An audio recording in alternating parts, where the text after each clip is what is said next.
तो आज हम स्टार्ट कर रहे हैं जीएसटी। जीएसटी मतलब गुड्स एंड सर्विसेज टैक्स। ये एक टैक्स है। टैक्स कितने टाइप के होते हैं? पहली बात तो टैक्स क्या होता है? टैक्स एक कंपलसरी पेमेंट पब्लिक ने करनी होती है गवर्नमेंट को, जो किसी ना किसी एक्ट के अंदर वो पेमेंट कंपलसरी होती है। तो वो टैक्स दो तरह के होते हैं, एक होता है डायरेक्ट टैक्स और एक होता है इनडायरेक्ट टैक्स। डायरेक्ट टैक्स क्या होता है? डायरेक्ट टैक्स लगाया जाता है प्रॉपर्टी पे और इनकम में। जिसकी इनकम, जिसकी प्रॉपर्टी, वही गवर्नमेंट को पे करेगा। जैसे अगर किसी ने इनकम अर्न किया, मतलब कहीं जॉब करता है, वहां से सैलरी मिलती है, तो सैलरी उसकी इनकम है, उस पर टैक्स देगा। कोई बिजनेस करता है, उस बिजनेस से जो अर्न करता है उसके ऊपर टैक्स देगा, तो उसकी वो बिजनेस की इनकम हो गई। तो कोई भी इनकम अर्न करेगा तो उस पर गवर्नमेंट को टैक्स देगा, खुद टैक्स देगा। उसकी इनकम है, वही टैक्स देगा, तो डायरेक्ट टैक्स हो गया। इनडायरेक्ट टैक्स क्या होता है? Indirect tax goods and services के ऊपर लगाया जाता है। जैसे हम कोई गुड्स मार्केट से खरीदते हैं, सर्विसेज लेते हैं, उसके ऊपर जीएसटी अगर लगा हुआ है तो हम जीएसटी पे करते हैं सेलर को। सेलर का काम होता है गवर्नमेंट को जीएसटी देना। जैसे मान लो कोई बायर है, वो सेलर से लेता है गुड्स, और गुड्स के लिए पे करता है सपोज 1000 गुड्स का, प्लस उस पे जीएसटी। जीएसटी का रेट सपोज 12% है, तो 1000 का 12% 120 रुपीज। बायर ने सेलर को टोटल कितना पे किया? 1120। अब बायर क्या करेगा, सेलर क्या करेगा? इसमें से 1000 अपने पास रखेगा गुड्स का, और गवर्नमेंट को पे कर देगा 120 रुपीज। तो ये जो 120 रुपीज जीएसटी का सेलर ने गवर्नमेंट को पे किया है, वो किसकी जेब से निकला था? वो बायर की जेब से निकला था, कस्टमर की जेब से निकला, सेलर के पास गया, सेलर ने फिर गवर्नमेंट को दिया। तो उसका बर्डन तो बायर के पास ही, बायर के ऊपर ही आया ना। बायर की जेब से निकला 120 रुपीज और सेलर ने गवर्नमेंट को दिया, लेकिन बायर ने खुद थोड़ा ना दिया गवर्नमेंट को। निकला बायर की जेब से है, पर उसने डायरेक्टली नहीं दिया, उसने वाया सेलर पे किया है, सेलर के थ्रू पे किया है। तो बायर ने इनडायरेक्टली गवर्नमेंट को पे किया है, इसलिए हम जीएसटी को एक इनडायरेक्ट टैक्स बोलते हैं। तो इनडायरेक्ट टैक्स हम पे किया करते हैं गुड्स एंड सर्विसेज के ऊपर, और गुड्स एंड सर्विसेज के ऊपर जो टैक्स बायर सेलर को देता है, प्रोड्यूसर को देता है, प्रोड्यूसर का काम होता है कि वो जीएसटी गवर्नमेंट के पास डिपॉजिट करना। ठीक है? इनडायरेक्ट टैक्स इसको क्यों बोलते हैं, समझ में आ गया? क्योंकि ये बायर से सेलर के पास और सेलर से फिर गवर्नमेंट के पास जाता है, तो बायर गवर्नमेंट को दे रहा है इनडायरेक्टली, डायरेक्टली पे नहीं कर रहा।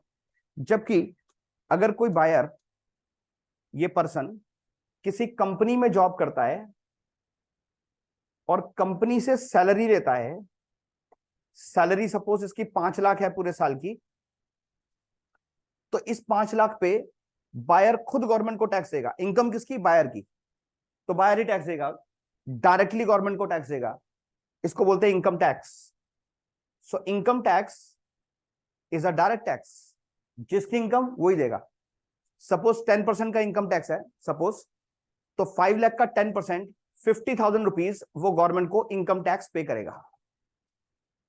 क्लियर? तो ये पर्सन जिसको इनकम हो रही है, वो खुद गवर्नमेंट को इनकम टैक्स पे कर रहा है, लेकिन जीएसटी वो कैसे पे कर रहा है? वो सेलर के थ्रू पे कर रहा है। तो जीएसटी एक इनडायरेक्ट टैक्स है, जबकि इनकम टैक्स एक डायरेक्ट टैक्स है। और हम क्या पढ़ने जा रहे हैं? जीएसटी, जो कि एक इनडायरेक्ट टैक्स है। क्लियर? अब ये जीएसटी कैसे लगता है? पहले तो जीएसटी की थोड़ी सी हिस्ट्री समझ लें। ये जो, जैसे मैंने बताया, indirect tax goods and services के ऊपर लगा करते हैं। पहले बहुत ज्यादा टैक्स लगते थे, नंबर ऑफ टैक्सेस होते थे। जीएसटी लाया गया क्योंकि ज्यादातर कंट्रीज में वन नेशन वन टैक्स है। जीएसटी एक ही इनडायरेक्ट टैक्स लगता है मोस्ट ऑफ द कंट्रीज में।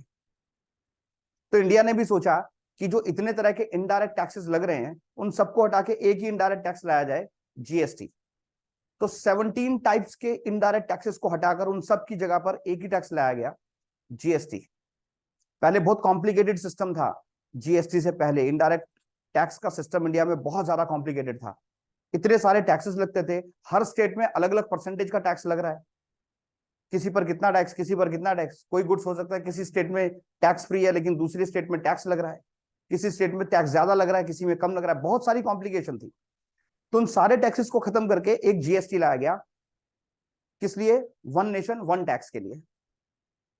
पुराने सिस्टम में जो इनडायरेक्ट टैक्सेस थे, वो इनडायरेक्ट टैक्सेस कुछ स्टेट गवर्नमेंट को मिलते थे, कुछ सेंट्रल गवर्नमेंट को मिलते थे। जैसे आज की डेट में अगर हम बात करें, आपको पता ना दो तरह की गवर्नमेंट होती है, एक सेंट्रल गवर्नमेंट और एक स्टेट गवर्नमेंट। आज की डेट में सेंट्रल गवर्नमेंट कौन सी है? जो मोदी गवर्नमेंट है वो है सेंट्रल गवर्नमेंट।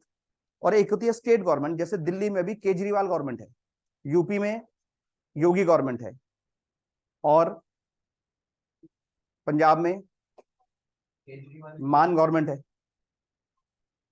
हाँ, कौन?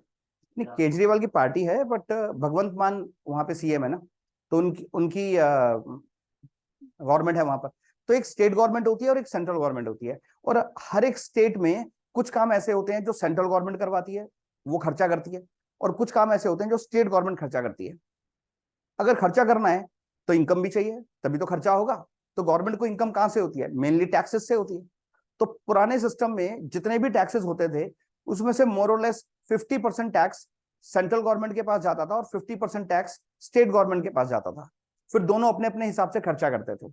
जैसे ज्यादातर स्टेट्स के अंदर जो पुलिस है वो स्टेट गवर्नमेंट के हाथ में होती है, यानी पुलिस वुलिस वालों को सबको सैलरी वगैरह देना वो स्टेट गवर्नमेंट का काम है। ऐसे ही हेल्थ सिस्टम जो है पूरा, हेल्थ फैसिलिटी, वो कुछ स्टेट गवर्नमेंट देती है और कुछ सेंट्रल गवर्नमेंट देती है। कुछ स्टेट गवर्नमेंट के हॉस्पिटल होते हैं, कुछ सेंट्रल गवर्नमेंट के हॉस्पिटल होते हैं। इस तरह से एक स्टेट को मैनेज करने के लिए, एक स्टेट में फैसिलिटीज प्रोवाइड करने के लिए स्टेट गवर्नमेंट और सेंट्रल गवर्नमेंट मिलकर काम करते हैं। तो दोनों को इनकम चाहिए, दोनों को टैक्सेस चाहिए। पुराने सिस्टम में मोर और लेस दोनों को 50-50% टैक्स मिलता था। तो नए सिस्टम में जब जीएसटी लाया गया तो यही डिसाइड किया गया कि 50% जीएसटी स्टेट गवर्नमेंट के पास जाना चाहिए और 50% जीएसटी सेंट्रल गवर्नमेंट के पास जाना चाहिए। दोनों को आधा आधा जीएसटी मिले ताकि दोनों अपना खर्चा कर सके। लेकिन जीएसटी का रेट क्या रखें? पुराने जो इनडायरेक्ट टैक्सेस थे उसमें तो कई तरह के रेट थे, अब नया जीएसटी आ रहा है उसमें क्या रेट रखें?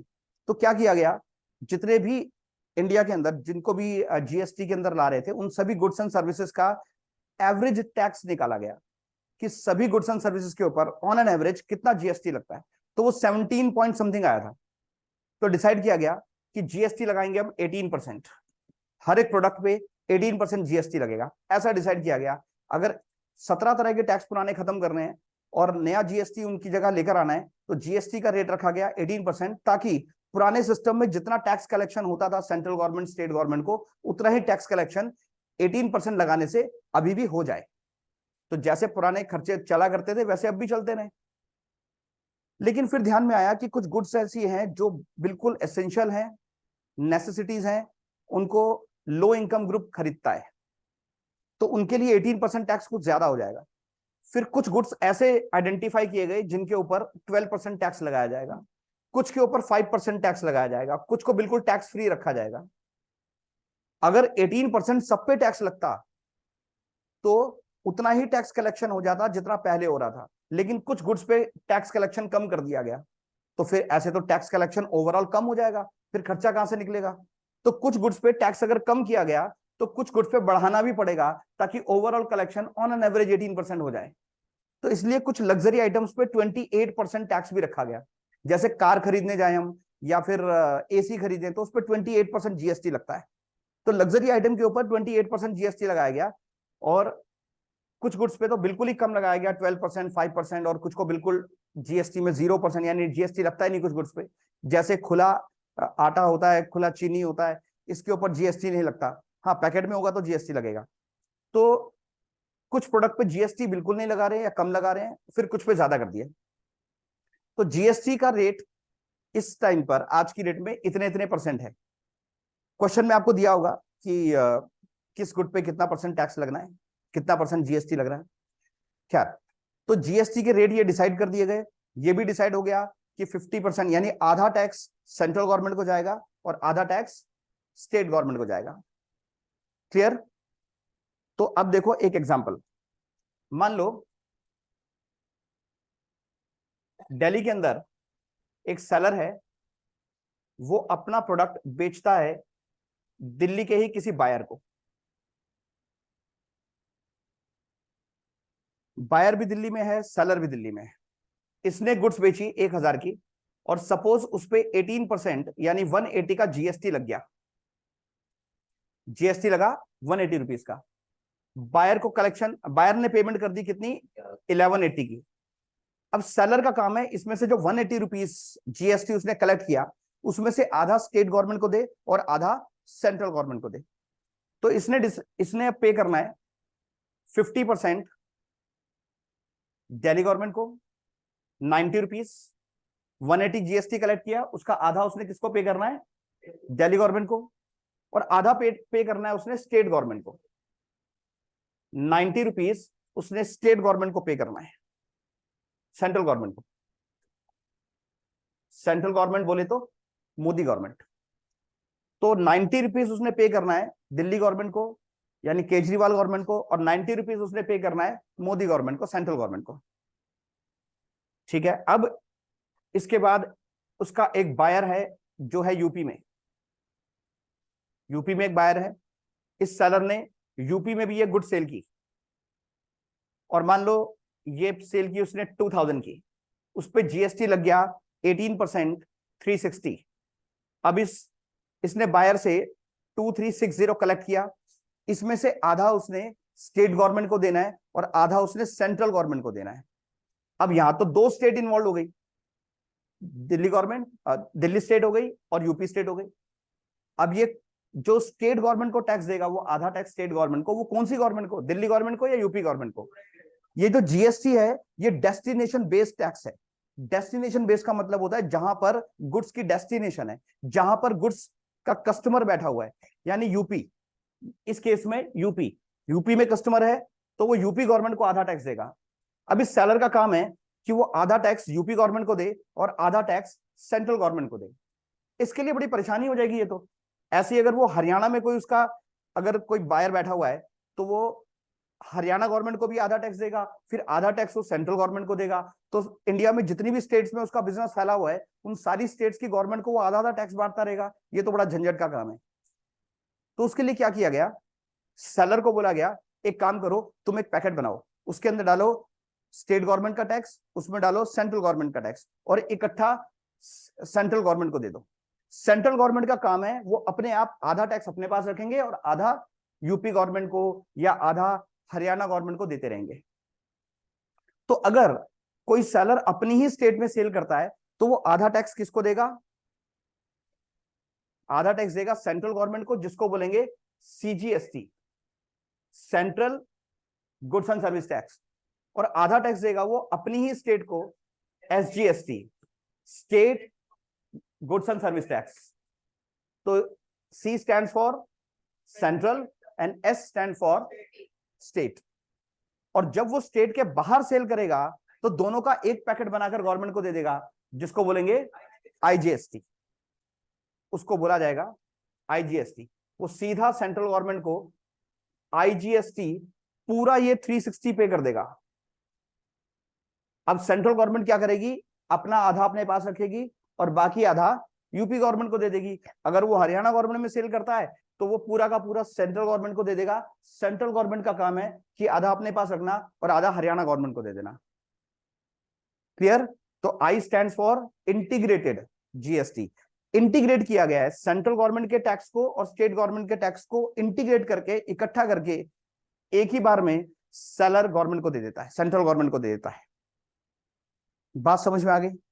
यानी अगर सेल हो रही है विद इन द स्टेट तो दो टैक्स लगेंगे, आधा टैक्स सीजीएसटी माना जाएगा और आधा टैक्स एसजीएसटी माना जाएगा। लेकिन अगर स्टेट के बाहर सेल हो रही है तो सारा दोनों टैक्स मिलाकर सिर्फ आईजीएसटी माना जाएगा। अगर sale within the state होती है तो उसे बोलते हैं, विद इन द स्टेट हो रही है तो उसे बोलते हैं intra state, intra state transaction है अगर विद इन द स्टेट हो रही है। लेकिन अगर स्टेट के बाहर अगर सेल हो रही है तो उसे बोलते हैं इंटर स्टेट ट्रांजैक्शन है। ये inter state transaction, intra state मतलब within the state, inter state मतलब बिटवीन द स्टेट, दो स्टेट के बीच में ट्रांजैक्शन हो रही है। अगर इंटर स्टेट ट्रांजैक्शन है तो आईजीएसटी लगेगा, और अगर इंट्रा स्टेट ट्रांजैक्शन है तो आधा सीजीएसटी और आधा एसजीएसटी लगेगा। क्लियर? दो तरह के टैक्स हो गए हैं, बात समझ में आ गई? अब इनके जर्नल एंट्रीज को समझते हैं। एक एग्जांपल,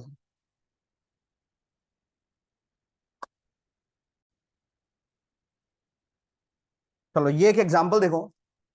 इसमें ए दिल्ली में बैठा एक सेलर, बी भी दिल्ली में है, सी यूपी में है।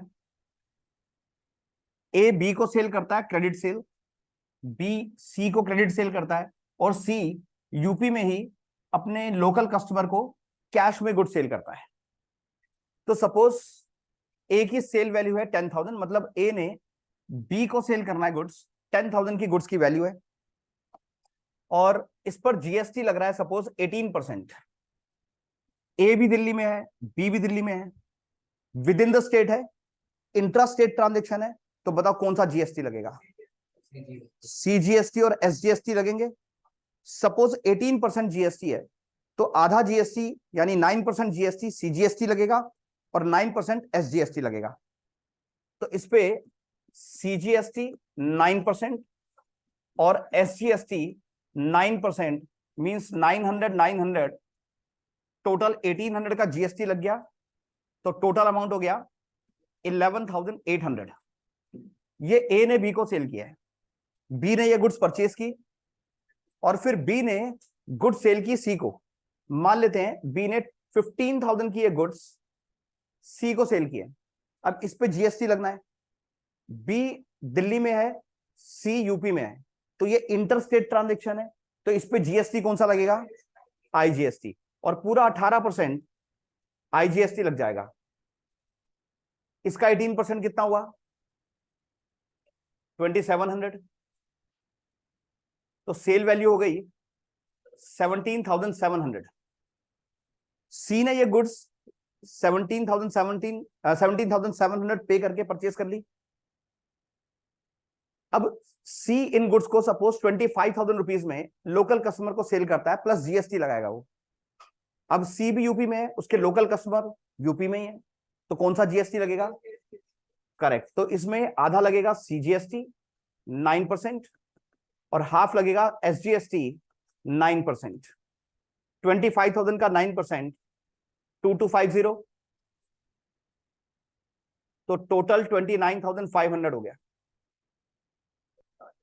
ओके, ये तीनों की ए बी सी तीन प्रोड्यूसर हैं, इन तीनों की सेल बता दी, उस पर जीएसटी किस तरह के लग रहे हैं वही बता दिया। अब ये ए बी सी अपनी बुक्स में जर्नल एंट्री क्या करेंगे आप वो देखो। ए की बुक्स में journal entry, A good sale कर रहा है, 10,000 की गुड सेल कर रहा है, तो ए क्या एंट्री करेगा? Normal entry. मान लो जीएसटी नहीं होता, मान लो जीएसटी नहीं होता, तो ए क्या जर्नल एंट्री करता? क्रेडिट पे सेल किया उसने, नाम भी पता है आपको, बी, बी को सेल किया ना, बी टू सेल्स, उसने बी को सेल किया है, इसलिए बी को डेबिट करेगा वो to sales account. Normal entry ये होती है अगर मतलब जीएसटी ना हो तो, लेकिन अब जीएसटी भी है, जीएसटी सेल्स के साथ ही लिखा जाएगा क्रेडिट में, और जब सेल के साथ जीएसटी लिखा जाता है तो उसके साथ आउटपुट लिखते हैं, तो यहां लिखा जाएगा क्रेडिट में to output CGST to output SGST. Sale value कितनी है? 10,000, 900 का सीजीएसटी है, 900 का एसजीएसटी है, टोटल 11,800 उसने अब बी से लेना है। क्लियर? ये एंट्री कर दी। अब बी ने, ए ने एंट्री की, ए ने अपनी बुक्स में ये सेल की एंट्री कर दी। अब इसी की एंट्री परचेज की बी क्या करेगा? बी ने गुड्स परचेज किए हैं, अब इसकी एंट्री बी करने वाला है। नॉर्मल एंट्री होती है purchases account debit to A, B entry अपनी बुक्स में क्या करेगा? Purchases account debit to A, लेकिन परचेज के साथ जीएसटी भी डेबिट करेंगे। अब जीएसटी जब परचेज के साथ हम डेबिट करते हैं तो उसके साथ इनपुट लगाते हैं, तो एंट्री होगी purchases account debit input CGST account debit input SGST account debit to A. जो गुड्स परचेज किए हैं वो उनकी वैल्यू 10,000 है, 900 CGST, 900 SGST लगा, टोटल 11,800 उसने ए को देने हैं। ये तो उसकी परचेज की एंट्री हो गई। अब ए बी ने ये गुड्स सी को सेल करी है, तो बी अपनी बुक्स में सेल की एंट्री करने वाला है। नॉर्मल अगर बी सी को गुड्स सेल कर रहा है तो बी क्या एंट्री करेगा? अगर जीएसटी ना होता तो बी एंट्री क्या करता? सी टू सेल्स ये एंट्री करता, लेकिन जीएसटी भी है तो जीएसटी सेल्स के साथ साथ क्रेडिट हो जाएगा टू आउटपुट सीजीएसटी। नहीं, सीजीएसटी थोड़ा ना लगेगा, हाँ आईजीएसटी लग रहा है, क्योंकि बी सेल क्या कर रहा है? आउटसाइड द स्टेट, तो इस पर आईजीएसटी लगेगा, आउटपुट आईजीएसटी। सेल का अमाउंट क्या है? 15,000, और इसका 18% 2,700 जीएसटी लग गया, 17,700 अब इसने सी से लेने हैं। अब इसी की एंट्री सी करेगा परचेज की। सी गुड्स परचेज कर रहा है, नॉर्मल एंट्री होती है purchases account debit to B. C ने बी से परचेज किया ना, तो ये एंट्री नॉर्मल क्या करता? B purchases account debit to B, लेकिन अब परचेज के साथ साथ जीएसटी भी डेबिट होगा। जीएसटी के साथ लगाएंगे इनपुट, लेकिन जीएसटी कौन सा? आईजीएसटी या सीजीएसटी एसजीएसटी? आईजीएसटी, क्योंकि सी ने किससे परचेज किया? बी से, और ये इंटर स्टेट ट्रांजेक्शन है। बी ने लगाया तो है आईजीएसटी, तो सी जब परचेज करेगा वो भी आईजीएसटी लिखेगा, क्योंकि इसने स्टेट के बाहर से परचेज किया है। तो यहां लिखेंगे input IGST to B. B से परचेज किया इसने, ये सी के लिए परचेज की एंट्री हो गई। क्लियर? सी ने बी से गुड्स परचेज किया जिस पर उसने आईजीएसटी भी दिया है। परचेज का अमाउंट है 15,000, आईजीएसटी लगा है 2,700, 17,700 अब उसने बी को देने हैं। बी की सेल की एंट्री तो सी की परचेज की एंट्री। यहां पर ए ने सेल किया था, बी ने परचेज किया, फिर बी ने सेल किया, सी ने परचेज किया। अब सी की सेल की एंट्री, सी की सेल की एंट्री क्या होगी? सी ने सेल किया है 25,000 रुपीज की सेल वैल्यू, ये जीएसटी लगे हैं, और लोकल कस्टमर को कैश में सेल किया है। अगर जीएसटी नहीं होते तो नॉर्मल एंट्री विदाउट जीएसटी क्या होती? Correct, cash to sales account. अब सेल्स के साथ साथ जीएसटी भी आएगा, और ये दोनों जीएसटी आएंगे। सेल्स के साथ जब हम जीएसटी लिखते हैं तो आउटपुट लगाते हैं साथ में, तो सी क्या लिखेगा अब entry? Cash account debit to sales account to output CGST account debit to output CGST to output SGST. हाँ जी,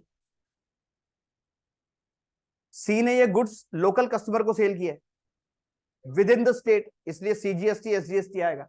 ये बात तो यही बता दी थी वैसे। अच्छा, सेल का अमाउंट 25,000 है, 25,000 की सेल वैल्यू है गुड्स की, उस पे जीएसटी लगे हैं 2250 एंड 2250, तो डेबिट में आ गया 29,500। ये सी की बुक्स में सेल की एंट्री हो गई। क्लियर? इस एग्जांपल से समझ में आया सेल और परचेस की एंट्री कैसे करेंगे। यहां पर ए ने सेल किया है, बी ने परचेस, फिर बी ने सेल किया है, सी ने परचेस किया, फिर सी ने सेल कर दिया। तो इनमें आप देखो, जब भी गुड्स परचेस करेंगे, सिंपल सी बात है, जब भी गुड्स परचेस करेंगे तो परचेस डेबिट होता है, परचेस के साथ साथ जीएसटी भी डेबिट होगा, और परचेस के साथ जब हम जीएसटी डेबिट करते हैं तो साथ में इनपुट लगाते हैं। जब सेल की एंट्री होगी तो सेल को क्रेडिट करते हैं, सेल के साथ साथ जीएसटी भी आएगा, और सेल के साथ जब जीएसटी लिखते हैं तो साथ में आउटपुट लगाते हैं। अब जीएसटी आईजीएसटी लगेगा या सीजीएसटी एसजीएसटी लगेगा, वो डिपेंड करता है within the state sale किया या आउटसाइड द स्टेट। क्वेश्चन जब आपको आता है उसमें ट्रांजेक्शन्स लिखी होती हैं, ट्रांजेक्शन में आपको सीजीएसटी लग रहा है या एसजीएसटी लग रहा है या आईजीएसटी लग रहा है, ये क्वेश्चन बता देता है, परसेंटेज भी बता देता है, जनरली बता देता है। अगर परसेंटेज बताई हुई है लेकिन ये नहीं बताया कि जीएसटी कौन से वाला लग रहा है, तब आपको ये बताया होगा कि within the state sale हो रही है या outside the state. Within the state sale हो रही है तो सीजीएसटी एसजीएसटी लगाओगे, आउटसाइड द स्टेट सेल हो रही है तो आईजीएसटी लगाओगे। ठीक है, अब इसका एक क्वेश्चन प्रैक्टिस करते हैं।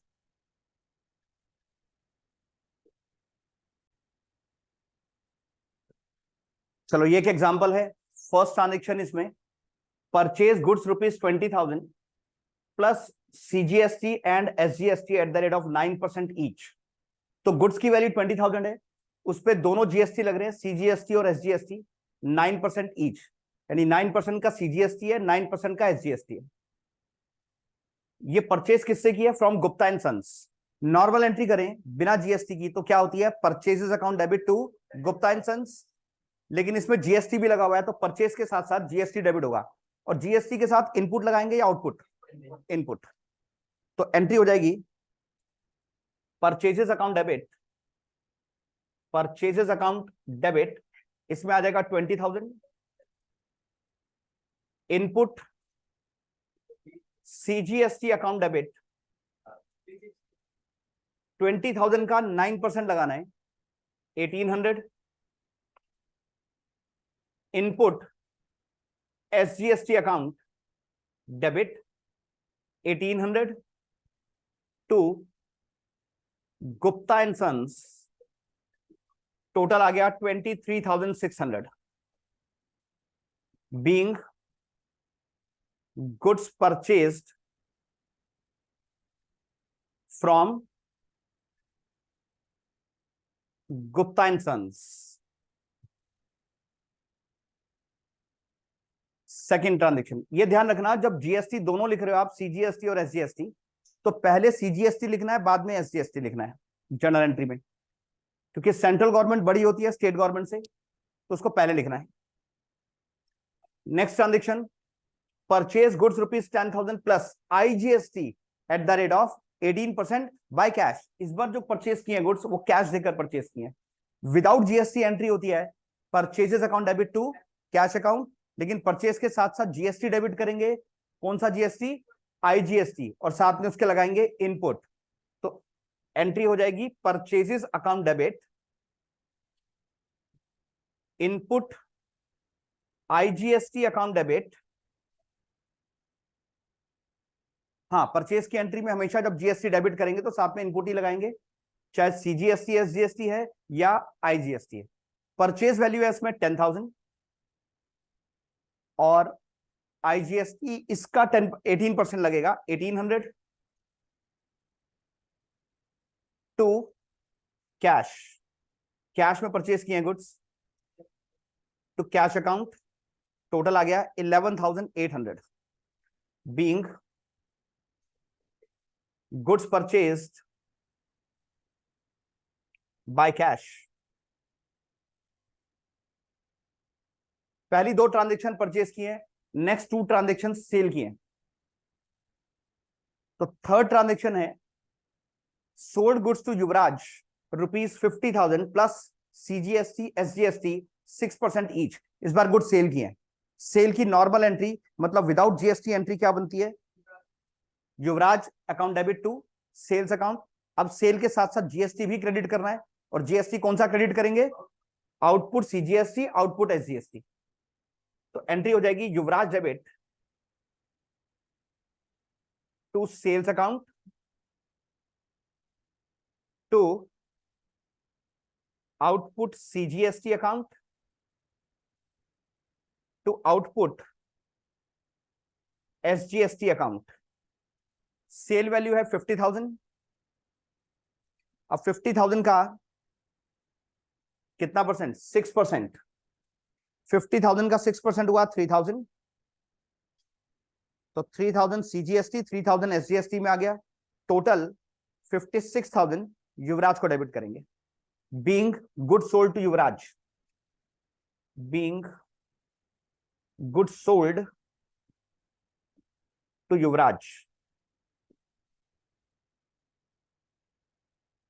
क्लियर? नेक्स्ट ट्रांजेक्शन,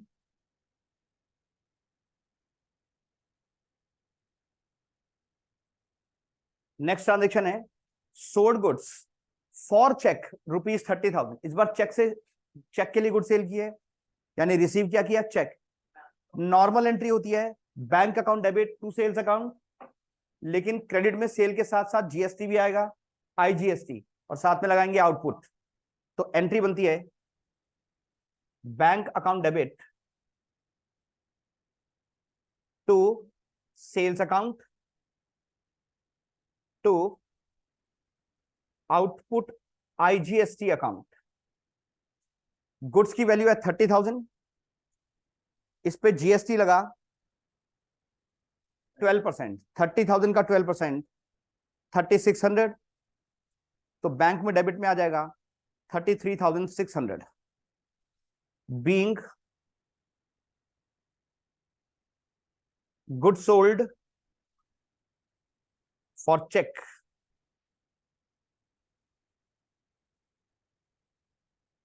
बताओ ये एंट्री समझ में आ गई? तो बड़ी आसान एंट्रीज हैं जीएसटी की, मुश्किल तो बिल्कुल नहीं है। तो अगर आपको एंट्री समझ में आ गई है तो चैनल को सब्सक्राइब कर देना, लाइक कर देना, शेयर कर देना। हाँ वही,